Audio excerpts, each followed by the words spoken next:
So, Kincade, how did you get started with all this? Yeah, I grew up here at the ranch. My dad, I guess whenever he was in high school, he came to a school here with Mr. R.E. So he grew up here. And then whenever he got out of college, I guess he started to come back and help with the school. So, I mean, I think the first time I was here, I was in diapers, and I grew up here running around. As soon as I was old enough to swing a rope, I was enrolled in the school. And what's cool is we actually quit roping and rodeo there for about 4 years, and I would rope one time a year, and it was here at the school. And if it wasn't for that, I don't know what I'd be doing, but I wouldn't be calf roping right now. The only reason that I got started back into it was because of this school. We came, I don't know, I was probably 12 or 13 years old. Like I said, we'd rope one time a year, and we came here and roped, and it was just so much fun, and I loved it so much. Me and my sister and my brother, we got home and we asked my dad to buy us a couple calves for the summer. And I think I was 13 then, and after the school we went home, he bought a handful of calves and we got back into it. So, if it wasn't for this school, for Miss Martha and Mr. R.E., I'm not sure what I'd be doing, but I wouldn't be roping calves. So I guess compared to a lot of your competition, you kind of had a late start. A little bit, which like I grew up, like whenever I was 4 and 5 years old, like you didn't find me without a rope in my hand. So like I had the basics of calf roping, like I could swing a rope and all that. So getting back into it, I mean, there were struggles, no doubt. I was terrible, but I had done it previously, so I wasn't just 13 years old trying to calf rope, and I've never swung a rope. I'd been around it enough. Like I said, we'd come for the week long once a year, so I was around it. You're like a backyard roper. Yes, sir. I was. Out there in the backyard, just trying to rope whatever you could rope, I guess. That's right, yes, sir. So were there any bad habits you developed because of that, or were you just kind of a natural? I don't know if anybody's a natural. It's just like, I mean, the basics, like being out there roping the dummy, tying a dummy, tying calves, like I fell in love with that part of it. So like every day, probably from the time I was 13 till I don't know when, every day I roped a dummy. I had a little wooden tying dummy in my room.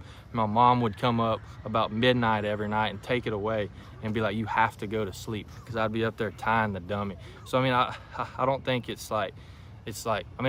I don't think anything's natural. Like, it's all just habits that you develop. But like I said, I was in love with calf roping, so it was easy for me to develop those habits.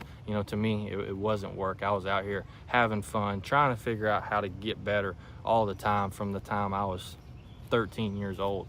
Because whenever I came back and started roping, I mean, I was terrible. Like my first year, I was in the 7th grade. I think I got the buzzard about at every junior high rodeo there is. And then now there's 7th graders tying them in 7. Like, it's crazy how far the sport's gone.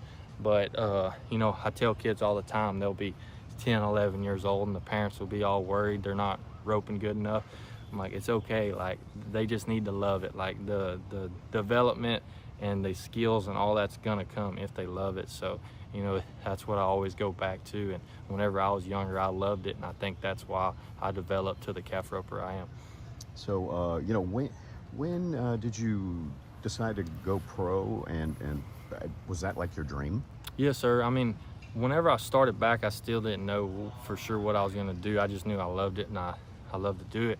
But whenever I was about 16, 17 years old, I started taking it really serious, practicing a lot, and I knew that if I worked hard right now and I work hard through roping, that I wouldn't have to get a job and work. So that was like the main thing for me. Like, I want to make a living roping.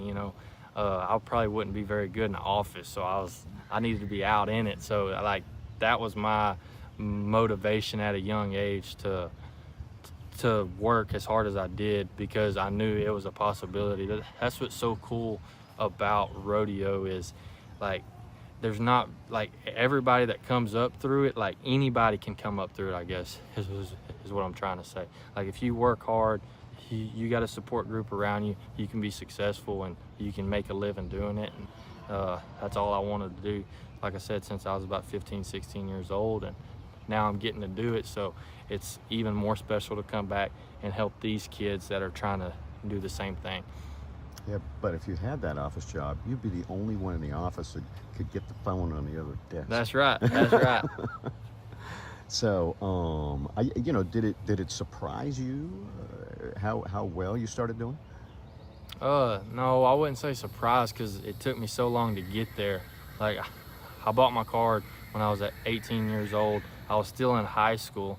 Every time I'd make a short round, I'd have to call my baseball coach, tell him I wouldn't make it home for the tournament that weekend. But like, I started in high school, and that first year I got my butt whooped up and down. Like, I couldn't win nothing. So we came back that fall, figured out what I needed, changed horses up, tried it again. My second year in 21, I had a chance to make the finals at the end of the year at the tour finale, which is the last rodeo of the year, and I didn't do any good. So I missed the finals again by about $5,000. And then my third year coming back in 22, I got popped out of the top 15 with one rodeo left.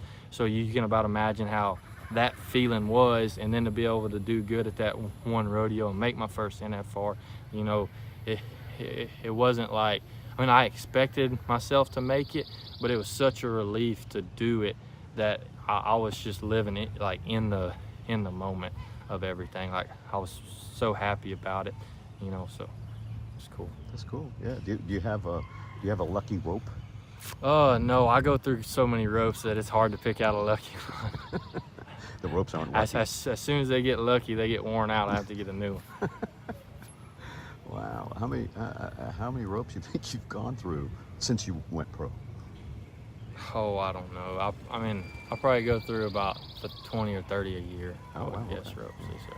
I guess, yeah, wear and tear. Yes, Quick. sir. Yeah. So, I guess you got a sister? Yes, sir. I got an older sister. Everybody thinks is younger. Right over here. Well, she probably didn't like that part, but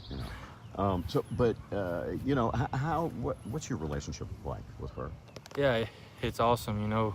We grew up together at this school roping, all throughout junior high and high school. Whenever we'd go practice, it was me and her. We had an older brother that roped a little bit too, and then once he graduated high school, it was always me and her. So growing up together here at the Josie Ranch and at home, like calf roping and rodeo and everything has always been a family deal. Like, not very often did we split up and go different directions. We always piled in a truck in a little trailer and we went. So, to see her come back and help too, and to help with her, it's awesome. She ever roped you? Probably. I'm sure she's whooped me with a rope before when she's mad at me. Yeah, brother and sister. That's kind of going to happen. So how's she doing? She's doing great. She's the assistant rodeo coach at Texas A&M Commerce. So I was happy for her to do that, and I think she's liking it. I don't know, you have to ask her, but she's doing great. Yeah, I think I'm going to have to ask her. Yeah. All right. Well, I guess this is something, you just loved it growing up. And is this something you would recommend for kids? Yes, I would recommend it. It's not the easiest road ever. It's like I said earlier.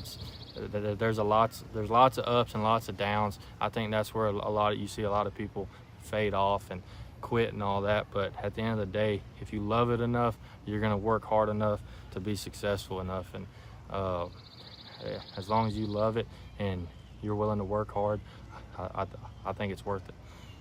So, do you ever have any injuries to deal with that? I haven't had anything too serious. Just some small stuff going on, but there's nothing too serious. That's cool. All right.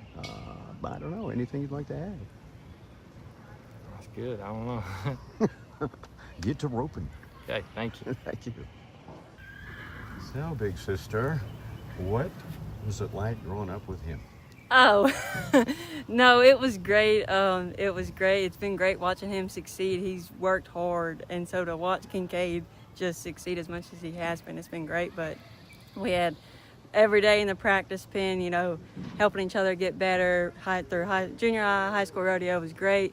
Go to college. I got pictures from some college rodeos, and he's standing in the box with me, so it was great. Well, that's cool. So who do you think got into roping first? I would say Kincade. When I was younger, I ran barrels and kind of roped a little, and then, like you said, we took that little break, and then once we came back from that break, I was like, I want to rope, and so then I got back in the row. I started roping. It's pretty physical. Yes, sir. You know, you're fighting a bull out there. So, what's your favorite part about it? I like the process and the process of watching kids get better, or the little kids, they come back every year, and so the process, and kind of like what Kincade said, you gotta love the process, and that's fun to me. Cool. So is this is this something you're just gonna kind of keep doing all your life? Yes, sir. If Miss Martha keeps having me back, I'll keep coming back for sure. So what would you do for a living if you weren't doing this? Oh, I don't know. I truly don't know. I really like the coaching job, but it's all intertwined with this, and so I think that's why. So, who gives who more of a hard time, you or your brother? Probably it's me giving him more of a hard time. Growing up, and I swapped around, but probably now I give him more of a hard time. It'll pay back. Right? Yes, sir. Okay. I don't know. Anything you'd like to add? It's great. It's great coming back here. I tell everyone it's a feeling once you cross those cattle guards. It's just the coolest feeling. You get to see all these kids improve, and they work hard, and they're sweating, and they're putting in the work. So it's just great, and I love coming back here. Thanks a lot. Thank you.